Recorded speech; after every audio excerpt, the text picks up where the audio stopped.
We're going to go ahead and get started with our next thing on the agenda, which we're really excited about. As Sasha mentioned in her presentation, the Biden-Harris administration invested in a White House Office of Gun Violence Prevention, and they have been working to build an ecosystem for this work at the national level. And we are really excited to be able to welcome Greg Jackson, who's the deputy director for that office, here with us today for this conference. And so I'm going to welcome Greg to the stage. Really excited that he was able to join us. And I'll just briefly introduce you all to him.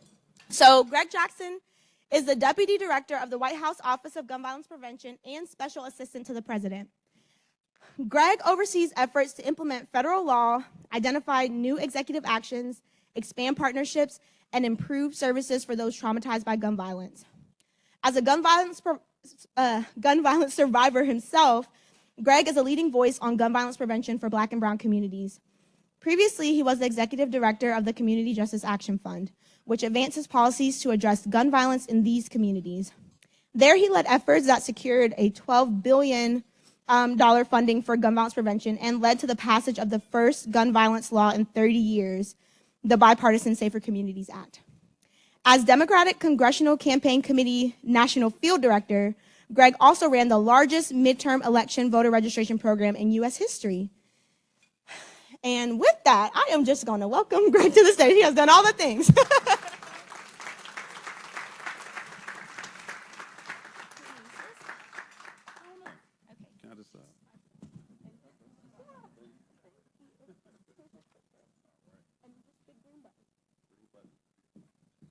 All right.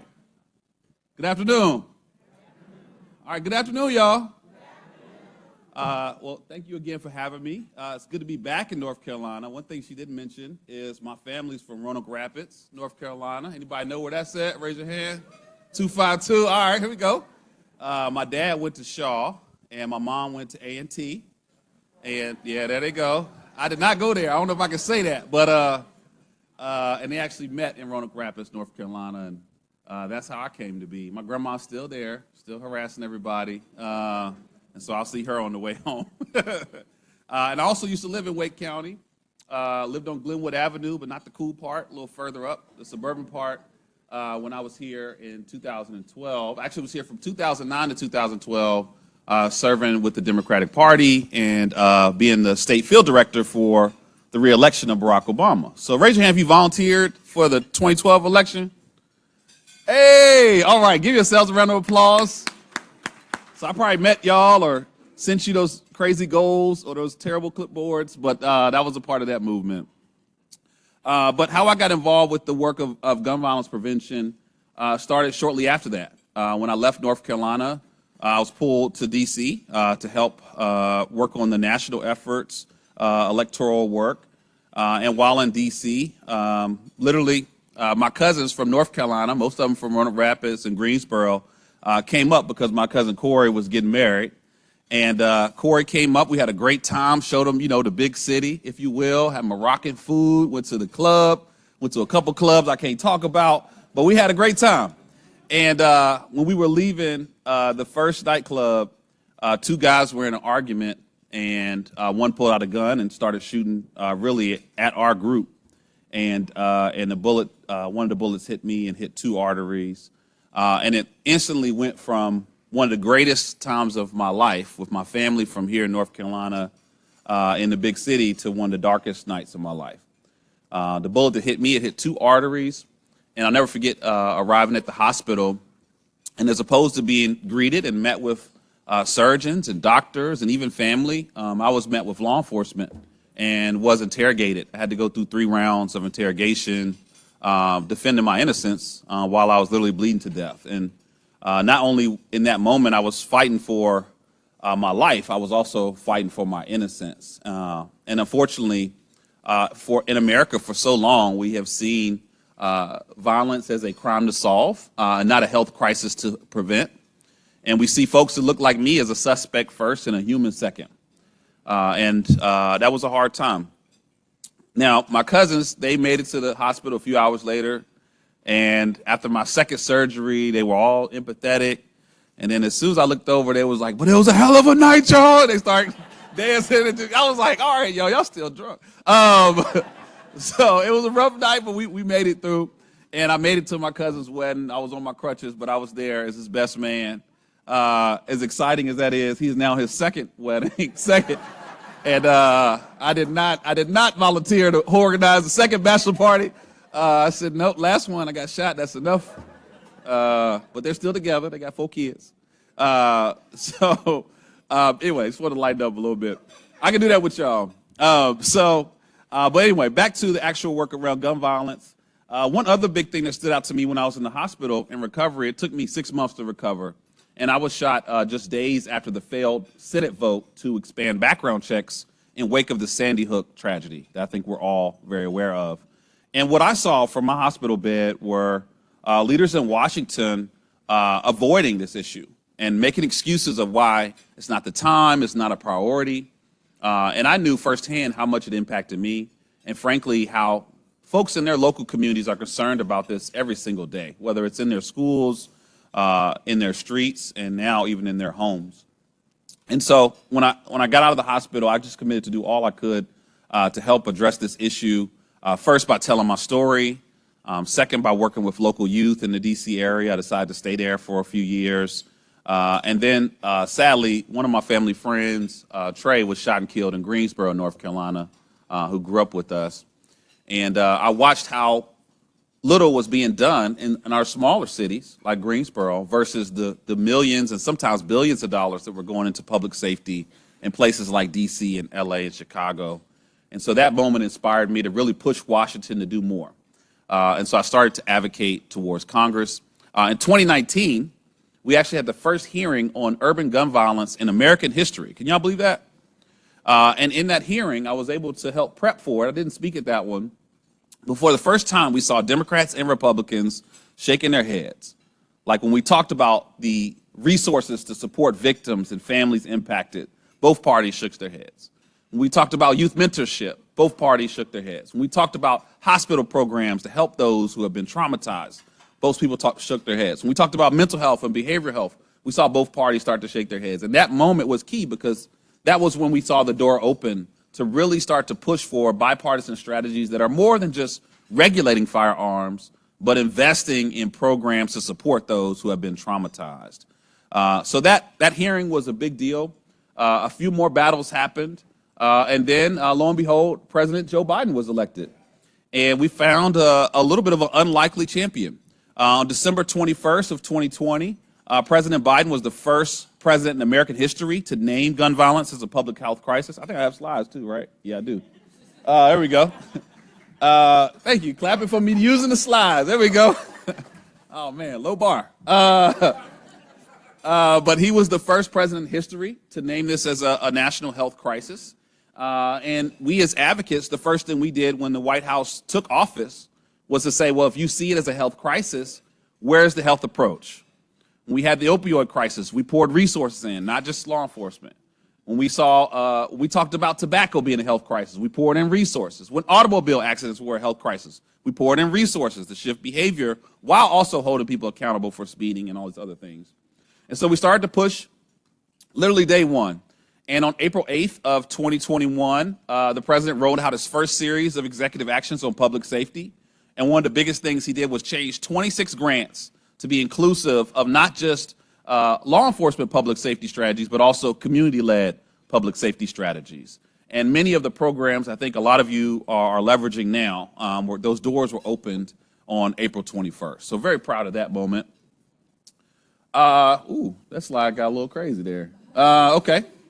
A couple other big things, though, before I dive too much into the work is I want to just make sure we level set on how big this crisis is. Most recently, you've heard folks talk about gun violence as being the #1 cause of premature death for youth in America. This has been the #1 cause of premature death for black youth since 2006. So that's another important thing to know.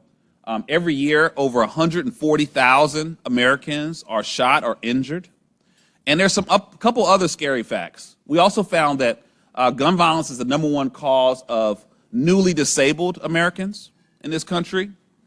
It's also the #1 cause of death for pregnant women, higher than complications with their pregnancy.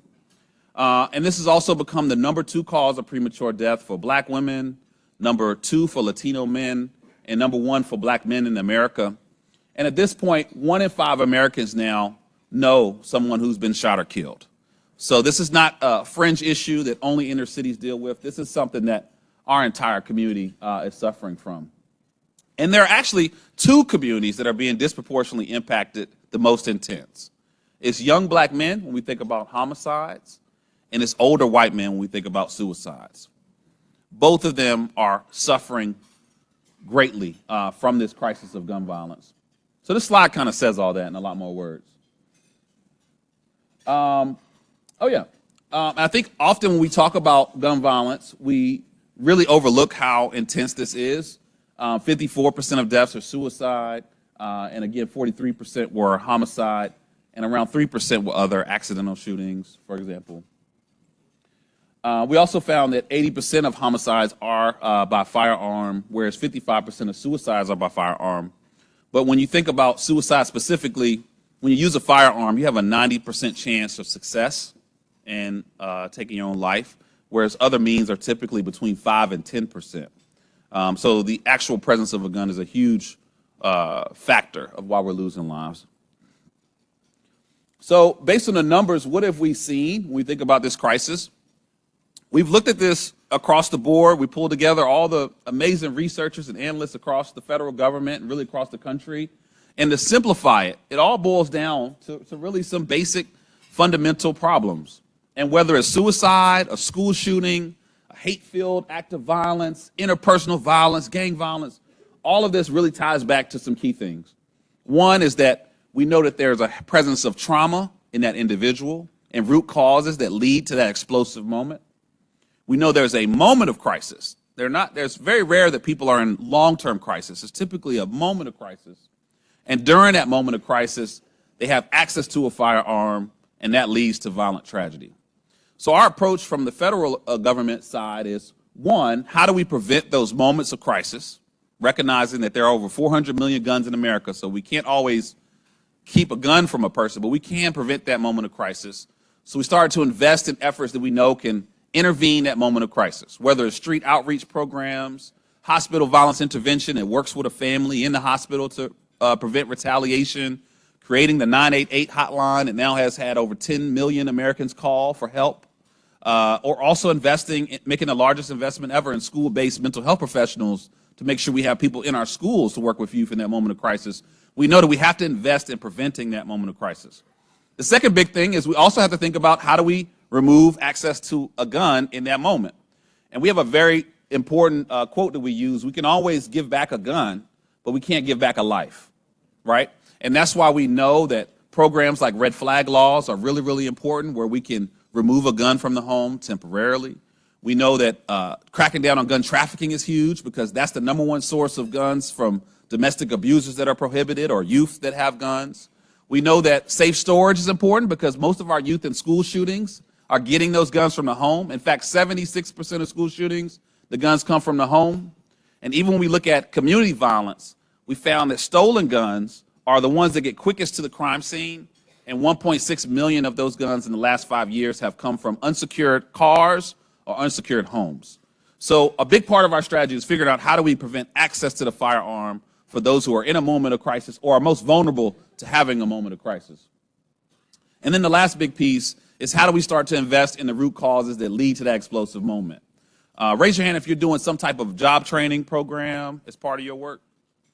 Okay, we need more. One, but we do know that economic desperation can lead to violence, right? If you don't have a lot to lose and some negative interaction happens, you're more likely to be explosive. So that's why the Department of Labor is now invested. They have 6 grants that are focused on violence prevention. Raise your hand if you're doing any type of mental health therapeutic support. Okay, great, good. So we know that people's mental health and mental wellness can lead to that explosive moment. That's why we put historic resources into that. Raise your hand if you do any work around housing stability. Awesome.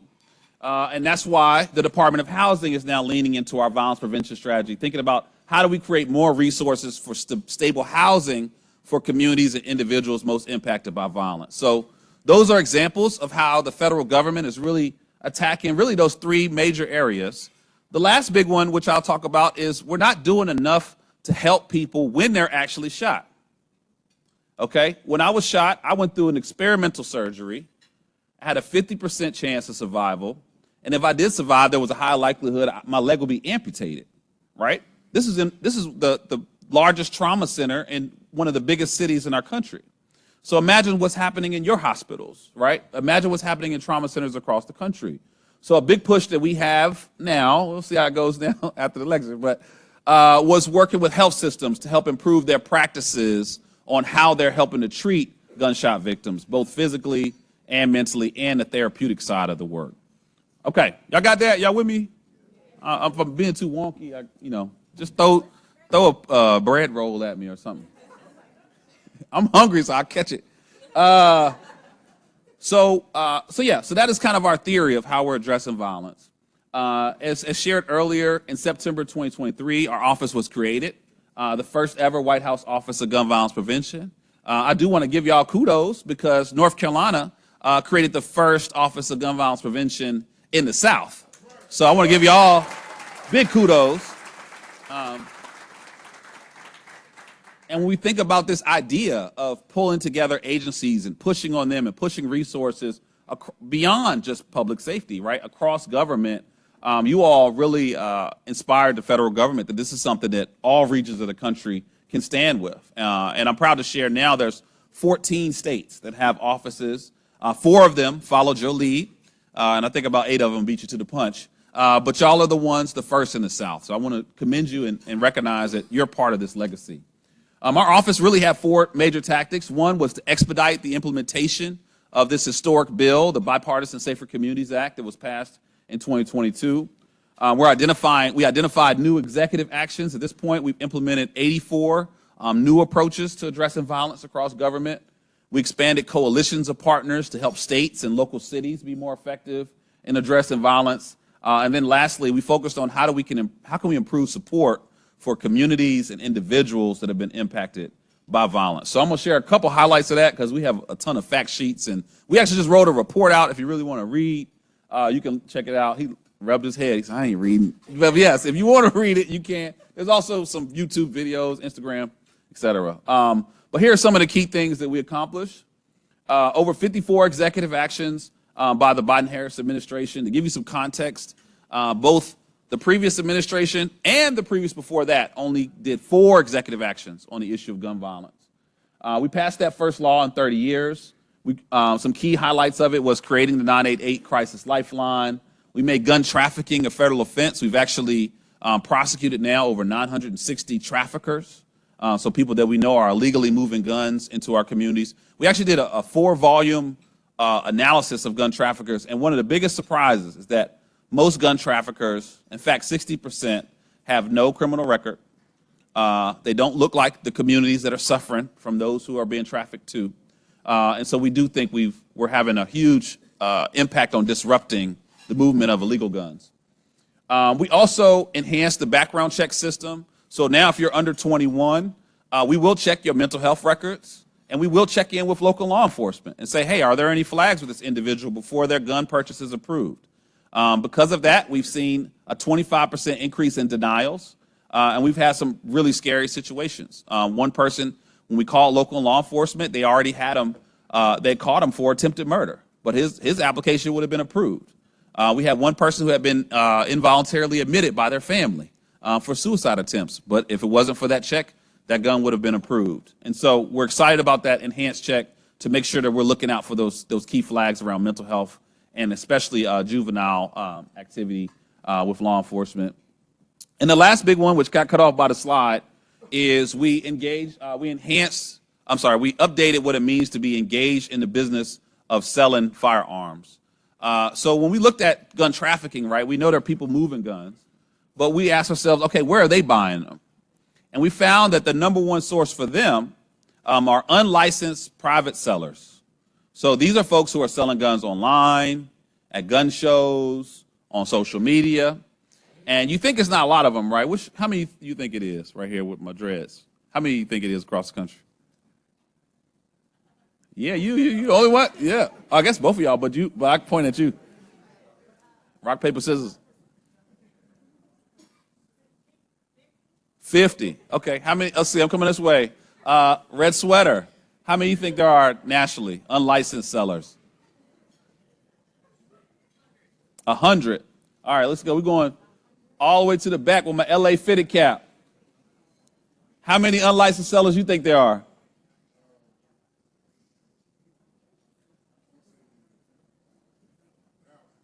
Thousands. Thousands. Okay, we'll take one more. Boom, right here with the blue pullover. That's you, good sir. What's your guess? 1,000. 1,000? 1,000. A lot more. The answer is a lot more thousands. Good job. Actually, our estimate is around between 20,000 and potentially upwards of 80,000. Now, to give you some context, that's a lot of people who are unlicensed selling firearms, right? And so what we did is we enhanced what it means to be engaged in a business. Now, this does not include collectors. If you have a basement and you collect classic firearms, you're not included. And selling to your family is not included. But if you are someone who's selling, a Glock here, a Glock there, Glock everywhere, you are unlicensed seller. And so if you're unlicensed now, based on the policy change, you must be licensed and you must conduct background checks. And while we may not have the infrastructure to crack down on everyone, at least there's now a rule in place to hold those folks accountable and recognizing that's a lot of firearms that are moving. I'm going to give you an example. We found one gun trafficker who was buying unlicensed guns, and he had trafficked over 140,000 guns and only had gotten a warning before this administration, right? So this is not a small number. Now, most traffickers are trafficking 5 to 10, but there are still some really egregious folks out there. So those are some of the big policy changes we made, and really our theory with accountability, we know that local law enforcement is cracking down on individuals who are causing harm, but what has been missing for a long time is efforts upstream to think about the source of guns, right? How are they getting into our neighborhoods? I know in my neighborhood where I live now, we don't even have a grocery store you can get to, but one of my mentees was shot and killed on his front porch, right? And I'm like, how do you get a firearm before you can get, fresh produce, right? That doesn't happen by accident, but it doesn't mean that it can't be prevented. One other thing that we did, because I'm excited and I got a lot of time, looks like, is we also looked at international trafficking of firearms. And we actually, believe it or not, America is the culprit.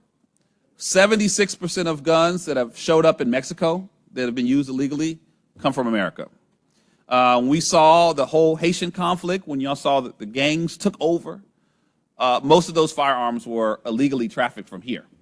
And so one thing that we did is we changed our policies, and we actually added 36 countries to the do not export list of firearms to slow that flood of guns that are leaving the country, and hopefully can crack down on how the harm that this industry has done. At least we can slow the spread of it throughout the region. All right, so that's some of the policy work. The other big thing was investment, because I heard that from a few tables today. Y'all didn't care about all this. You asked for some money. And no, we get it. Prior to this administration, there was $0 invested in community violence intervention at the federal levels. And as Dr. Cotton shared earlier, there are certain cities that have been investing in these strategies since the 90s. And so we seek to change that. The first big thing was pushing the American Rescue Plan dollars to be used on public safety. That was guidance that came from the White House, the Department of Treasury, Department of Education, so the COVID relief dollars could be invested. $15 billion went into public safety. Around $2 billion went directly to community violence intervention efforts. The Bipartisan Safer Communities Act, as I spoke of before, made the largest investment in youth mental health in American history. We also have invested $400 million directly into community violence intervention and prevention strategies through the Department of Justice. So shout that out. One of the big things we did, promise kept, was when we were pushing for more states to create offices, we changed the criteria for the grant to have a state category. And I told Val, I said, you know, if y'all get an office, you could be eligible. And y'all were one of the first recipients of the statewide CVI grant, which was pretty huge. So congrats to y'all. So that's huge. So we awarded over $400 million, independent of the future of our political world. Those dollars are in law, so they're not going anywhere unless that whole law is repealed. In total, there's $15 billion that were a part of the Bipartisan Safer Communities Act, so a huge investment. And then the last big one, which I'm really pumped about, is on September 26th, we wrote out guidance from CMS nationally that Medicaid can now be used for community violence intervention programs, for victim services, and for violence prevention education work. So the same way you would educate someone on healthy eating, you can now educate people on safe storage of firearms, recognizing that it is a health crisis that is costing us lives. And we already do this in different ways, but we did that nationally, and now each state can look at how that money should be moved, but it's no longer a state-led barrier to jump over. This is now a federally encouraged, and that's $205 billion in Medicaid nationwide. So a huge resource specifically for the work that you all are doing. The last thing I'll say on this piece is all of this work has had some historic results. Again, 13 states now have offices of violence prevention on different forms, different names, but they function similarly. 17 states have passed laws in partnership with our office. We've seen 11.6% decrease in homicides in 2023. And to give you some context, in 1996, the steepest decrease in ever was 9%. So we beat the historic record from 1996. And this year, we've seen an average decrease of 40% with cities over 1 million residents. So Philadelphia right now is down 43% this year. That's crazy, y'all. That's crazy. I mean, that's good crazy. Boston only has 18 homicides. Newark, New Jersey, my uncle got his car stolen in Newark, and they have 26 homicides. So we're seeing cities see drastic reductions. And it's not happening because the music. You laughing at my uncle's car got stolen? I'm going to tell him he said that. He went to St. Aug, too, so he'll be here. Dang, you cold-blooded. But we are seeing historic reductions, and it's not happening because the music is changing. It's not happening because people have way more money. It's not happening because we don't have as many John Wick movies. The reason this thing is happening and these reductions are happening is because we've invested in violence prevention strategies like yours. We push for policies to slow the movement of firearms across the country. And we start to really pour into victims and families nationwide. And the cities that have the best infrastructure in place, that have the best organizations like yours in place, are seeing the steepest declines. And we're also seeing the cities that don't are still struggling. Places like Memphis saw 397 homicides last year. But just last week, they launched their first ever Office of Violence Prevention. And now they're going to start pulling dollars for their community-based groups. But we are seeing really night and day between when you invest in the community and the people most at risk and when you don't, and how that impacts the bottom line. And this year, we're proud to share we're at a 17% decrease in homicides across the country. So we're on pace to hopefully double what we did last year. So congrats to you all. All right. Enough about us, and y'all want to hear about money. So I do want to share there are some key opportunities that you should just take note of. Again, I talked through the policy and the change, but some of the existing funds that exist that you should be digging into. Somebody, I can email this to you. Actually, if you're in the Hoover app, shout out to Sierra, I'll put it in the little chat in there. Yeah, there you go. But a couple key things. American Rescue Plan funds. I was just talking to the other Greg Jackson. Got him right there. But there are a lot of cities and counties that have not used all these dollars. In fact, when the Super Bowl shooting in Kansas City happened, our team was deployed there to support the mayor. And we said, well, what are you doing with these dollars? And they said, well, we don't have any in the city. And then we talked to the county. The county said, well, we got 70 million left. I said, 70 million? And so we were like, well, this is a lot of money that they have not planned through. So I really encourage you to think about those dollars because the state got an allocation, the city got an allocation, and the county. and those go through 2026. And then the Crime Victims Fund. Raise your hand if you're already using the Crime Victims Fund with people you're serving. Oh, that's a bit. We got to work on this. All right. Damn. Raise your hand if you know what the Crime Victims Fund is. Okay, good. All right, y'all need alternatives to violence, Charlotte. Everyone should be using this because these are dollars that are directly designed to reimburse those who have been injured by violent crime. And this is a fund that has often been exhausted, but in 2021, President Biden put $1.3 billion into it. And it's actually funded from bank fraud cases. And we just had a big bank fraud case with TD Bank. Hope y'all ain't banking there. Raise your hand if you've been. No, I'm joking. But a big case with them. They settled for $1.5 billion from fraud. $1.3 billion of that is going to the Crime Victims Fund. So these are dollars specifically for victims of violence, right? So I want you to know what it is, first of all, and use it. Everyone in here should be using it to help families or individuals you're supporting. The Crime Victims Fund also has its own grants. If you're doing victim services, you can apply for those grants. And federally, we're encouraging states to also grant dollars out to nonprofits that are supporting victims and families. All right, let me hurry up. Community development block grants, if you have those in your community, that is an approved use for community violence intervention work. So make sure you're working with your Department of Housing team and any local grantees. Stronger Connections, we actually gave $1 billion to school systems to improve the environment of your schools to prevent violence.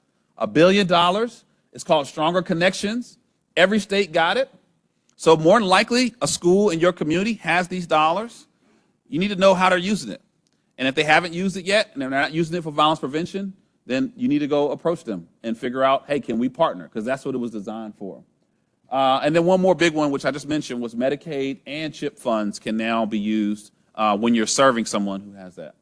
There's also a ton of competitive grants. Not going to go through all of these, but one I'm really pumped about is Project Prevent, which is focused on elementary age youth. So if you're working with very young people that have been impacted, that grant is designed to support those individuals. If you are, again, doing any type of employment, trade skills, economic opportunity work, growth opportunities, Youth Build, and Pathway Home are all designed to fund your work.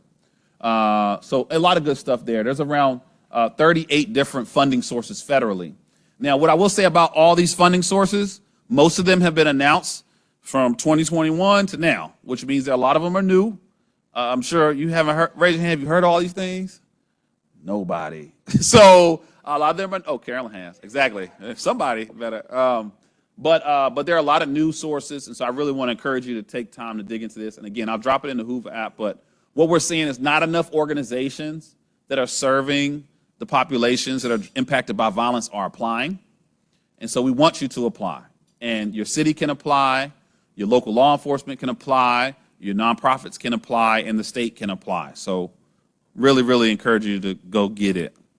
You with me? All right, good. All right. The last big thing, which I guess I don't know how much time I have left. I think I ate it up. 2-3 minutes? Okay, before I finish my last thoughts, I want to just pause and see if there's a couple questions I can answer, and I do have a couple closing thoughts. Dun, dun, dun. Yes.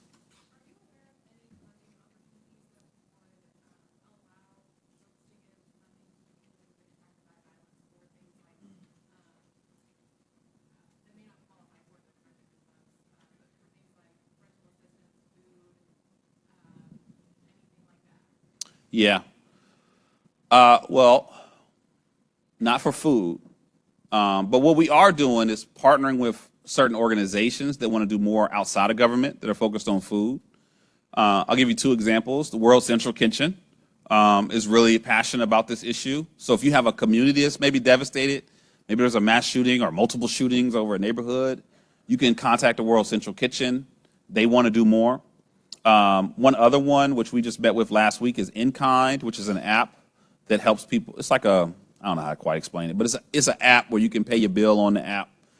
They have a program called Project David they're about to launch, where they will be offering food credits to survivors and those who have been impacted by violence. So a couple options there. Rental assistance is a big problem we're still trying to hammer on. But in 16 cities, they're using community development block grants to do that. So that could be an opportunity for you. Yeah, but nothing specifically for those. All right. Yes, sir. Peace, brother. Good afternoon. Thank you for everything. Of course. I know that there's no bleeding heart for return to citizens and what used to be perpetrators, but since return to citizens play a huge role in this work, Yeah. I wanted to know if there's any exceptional opportunities for to support their reentry and their professional development, so on and so forth, yeah. as they return. Oh, yeah. Well, one big one here is the Second Chance Act reentry program that funds that specifically. And there are bleeding hearts. So I don't like that thinking because we care a lot.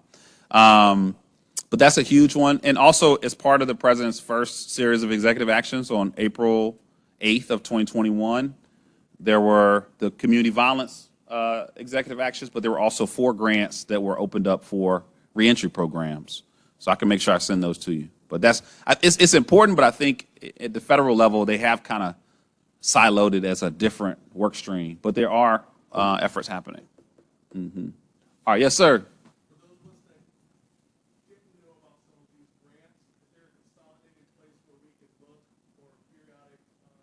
Yeah. Yeah, I'm gritting my teeth because we were building it. But we only got 63 days now, so I don't know if we'll be able to pull it off. So there's not something that's across government.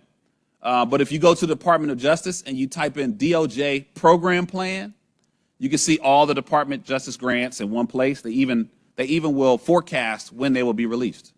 And also, Department of Health and Human Services has a similar portal where they can show all of their grants. So all the health grants and justice grants are in one place. Some of the other ones with education, labor, and other agencies are a little harder to find. But I did create I created a PDF that has almost all of them in there, and I put it in the Hoover app, so you can have it there. Yes, ma'am.